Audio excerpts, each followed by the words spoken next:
అందరికీ నమస్కారం. నా పేరు doctor Purnachandrarao, senior consultant physician, capital hospitals, Poranki, Vijayawada.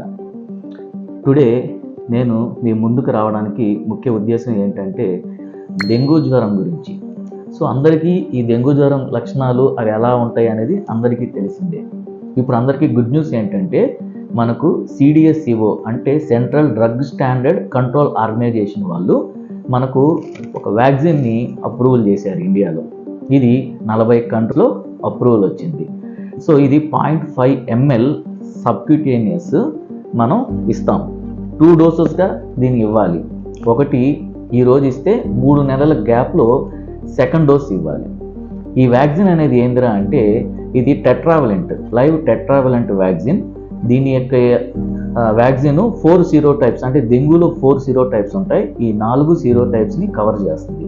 ఇది ఎలాంటి వాళ్ళకి ఎలిజిబిలిటీ అంటే 4 నుంచి 60 సంవత్సరాల వాళ్ళకి ఈ వ్యాక్సినేషన్ ఇవ్వచ్చు.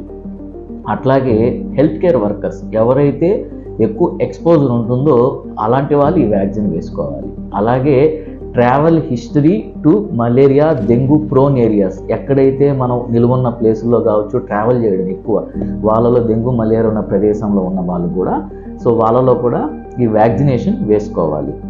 ఎవరు వేసుకోకూడదు అంటే జనరల్గా ప్రీవియస్ హిస్టరీ అలర్జిక్ అంటే వేరే వ్యాక్సిన్ వేసుకున్నప్పుడు అలర్జీ ఉన్న వాళ్ళు కానీ 4 బిలో ఇయర్స్ వాళ్ళు వేసుకోకూడదు. అలాగే ప్రెగ్నెంట్ లేడీస్ వేసుకోకూడదు. సో ఈ 2 డోసెస్ వల్ల డెఫినెట్గా మనకు ఈ డెంగ్యూ జ్వరాన్ని అవాయిడ్ చేసిన వాళ్ళ మొత్తం డెఫినెట్గా అందరూ కూడా నవంబర్ డిసెంబర్లో మోస్ట్లీ మన ఇండియాలోకి ఇది అవైలబిలిటీకి వస్తుంది. అందరూ కూడా దీన్ని సద్వినియోగపరచుకోండి. Thank you.